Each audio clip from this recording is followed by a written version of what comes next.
Well, today's a nice day out there today. uh,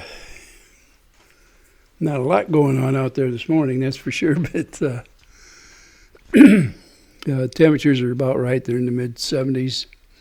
So I think it's going to get in the 80s this afternoon, but right now it's a good time to get out there and just enjoy yourself. We're sitting on the back patio for a while today. Whew. I feel like I'm out of breath a little bit. I happened to go across an article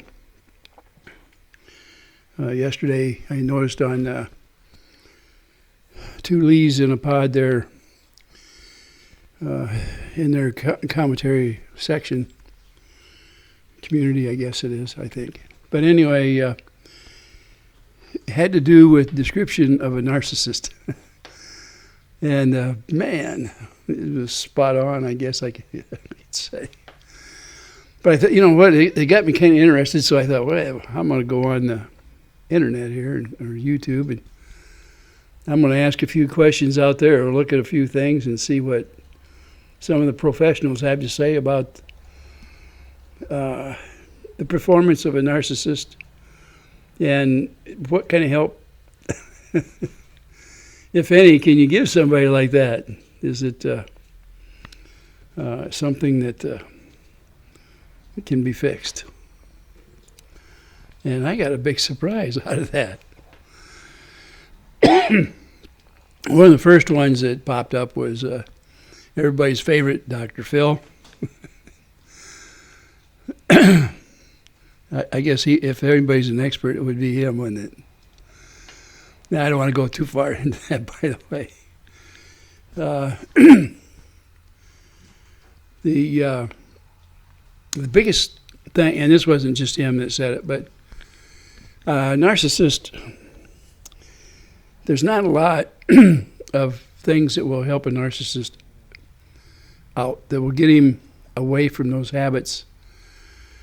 It seems like it's kind of more of a permanent thing to that individual. And in fact, if they happen to go to a psychiatrist or someone to do some analyst, it actually has a tendency to make them worse. For one thing, they end up a lot smarter, and they learn how to hide some of the tendencies or get around some of those tendencies so that other people won't zero in on them. And one of the things that they quickly learn is, see, most of these people that are narcissists don't have empathy. They don't relate very well to people or situations. They are the center of their self. I guess that's a good description of a narcissist. And what happens is they learn how to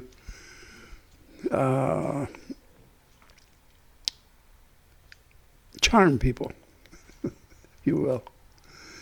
That's the word I was looking for. But it's a way to make people feel comfortable with them, that they care about them, when in fact all it is, that part of it is an act. They really have no real empathy, or what would be considered empathy. They also have the tendency to be a little loud when they are around people. They want to draw attention to themselves. They don't like to share the attention with anybody, period. And it can draw their ire or attack if somebody can somehow upstage them wherever they're at. They don't like that. And I've seen those particular flaws in somebody that we all know. And I'm not going to throw out a lot of names right now, because I know I don't need to. And we don't need to throw darts at each other either. But I wanted you to understand that this is not something that is necessarily cured. According to Dr. Phil, there is little of any help or hope for somebody that is a narcissist. And they're very careful about the people they bring around them. They have to be somebody that will be subject to their whims, to their control. And they demand 100% control, not a little. They want it all. And the only advice that a person can give of if you happen to be in a situation where you may be under the thumb or around somebody like that is, number one, don't get involved. It won't be a good trip for you. The other thing is, walk away from them because you can't help them and you can't fix them. A psychiatrist can't. All that happens there is they get smarter about it. So that charming person that turns into a bear later can be your worst enemy. He or she will never be your best friend in reality because they lack empathy. And there's a lot of people out there say, well, that's not true. You're all wet, Ray. Well, I beg to pardon you, but beg your pardon. The psychiatrists, the trained people out there will tell you the same thing, that there isn't a lot of help for people like that. They are what they are. And over the years, I've had to deal with a few like that. And sometimes it takes you a little while to recognize that whole thing because there's so many people out there that have a great charisma. Their persona wins you over immediately. And they can make you feel so comfortable.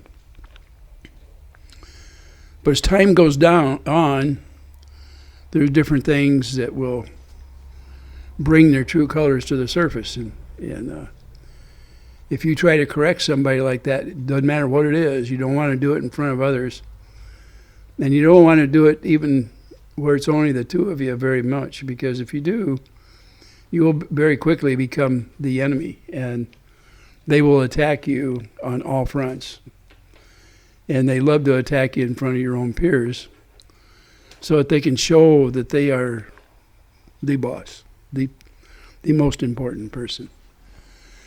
And if they happen to be in a meeting, they will try to center themselves somewhere in that meeting where everybody can see them. And they will always be louder than anybody else when it comes to speaking or saying something. And in fact, I seen a display like that not too long ago where a person had actually been in a meeting and had volunteered to be of help. All he had to do was call, and he would be there to assist him in any way he can. And the people around him could. In other words, he has people following him. And then a few days later, this same person was telling about how they wouldn't be involved and they weren't too sure how safe it would be. And they didn't want anything really to do with this particular task. So in other words, he probably hadn't been taken up on asking his assistance. But somebody near him did. And people were overjoyed with this other person. This other person became the focal point. And even though this other person was very closely associated with the narcissist, he probably didn't realize how close he was to being this narcissist's worst enemy real quick. The day will come probably where the realization will be there. It really depends on how many situations like that come up. And it could come up very shortly because some of these programs that they're involved in, the one has a personality that people really like, and the other one is a forced relationship. And if people on long term would rather have a friendly type relationship with somebody they like rather than one that's forced. In other words, you get to a point where you have to obey. You have to do things a certain way. It has to meet certain guidelines. And pretty soon you get tired of having to toe the line. Okay? I guess part of it is when you start getting into something as complicated as how a narcissist reacts to situations, you might even start analyzing your own self and wondering, could I be that person? Well, I did look through that too, believe it or not, and most psychiatrists or analysts will try to tell you that people will have the tendency to have certain things at different times or actions that might give them cause to think that they might have some of these traits, when all it is a temporary one time or a temporary thing. In other words, you might get upset with somebody and scream some words or whatever, where a narcissist will do it on a regular basis and not necessarily somebody that might have this habit, but it isn't part of them, okay? So when you act out and somebody says, well, you're a narcissist, well, you can sit down and think about it and say, oh my, I did something that I probably shouldn't have, but it's not a habit of mine, so go on and think, you're safe, you'll be okay. All these things, they tell you don't psychoanalyst yourself, don't look too deep because you'll go crazy. And a friend of mine that went through college, and he, in fact, ended up being a psychologist, he had said something similar to that. He said the quickest way to go crazy is to self-analyze.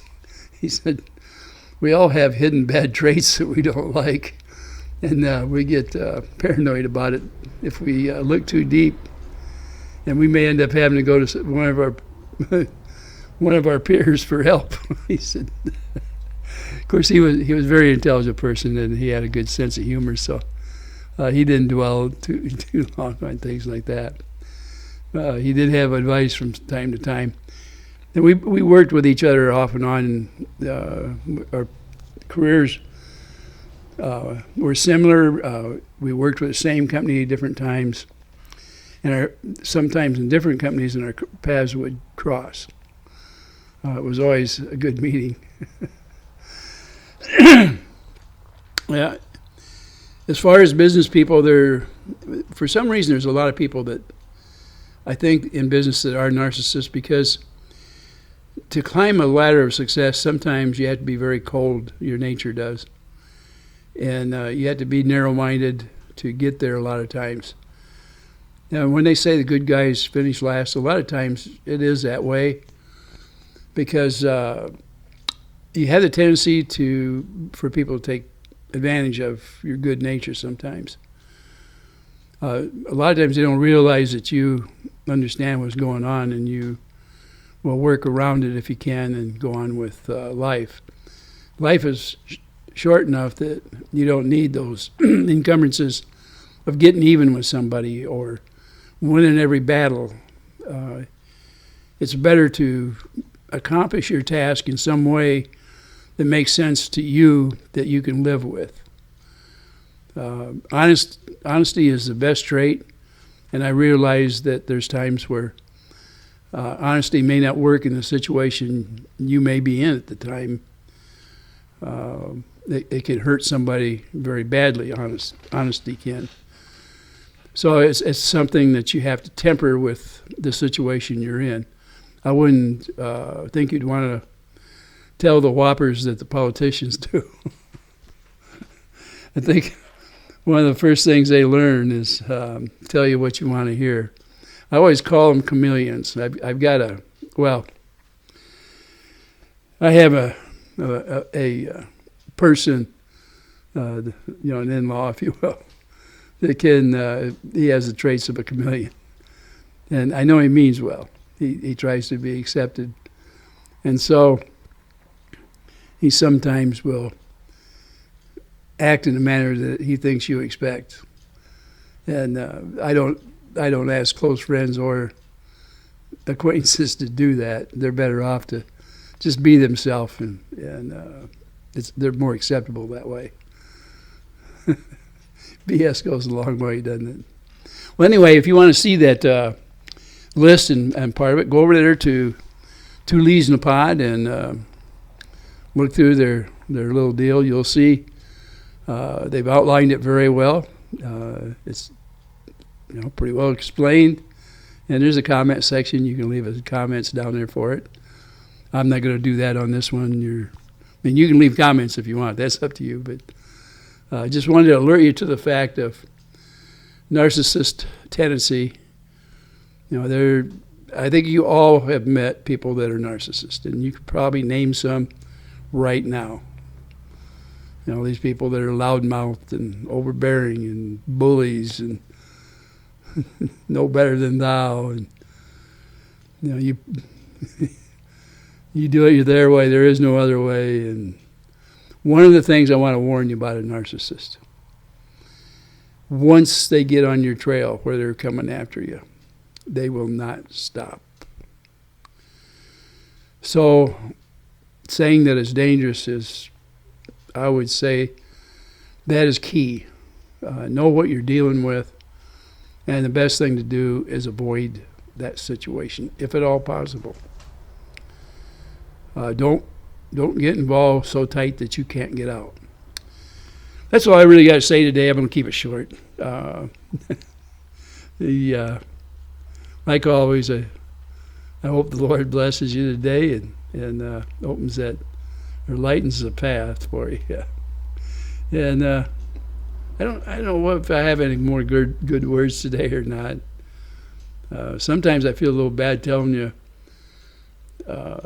things like, or even discussing what a narcissist is, because I know that you may be very comfortable with somebody that has the tendencies like that. I guess my surprise was that there really isn't much that can be done with those people. And that surprised me, because I know I prayed for a lot of those people like that.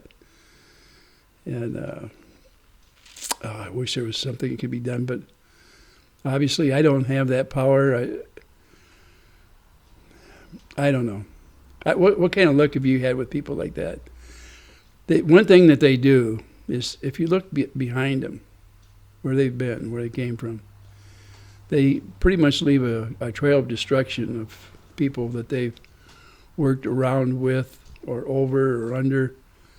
When they're done, and a lot of times they don't go back to those people ever again. They just leave them strewn about.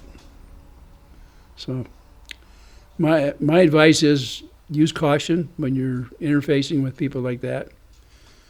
If at all possible, stay away. That's all I got to say. If you work for somebody like that, and I feel sorry for you. The day will come where you wish you hadn't have.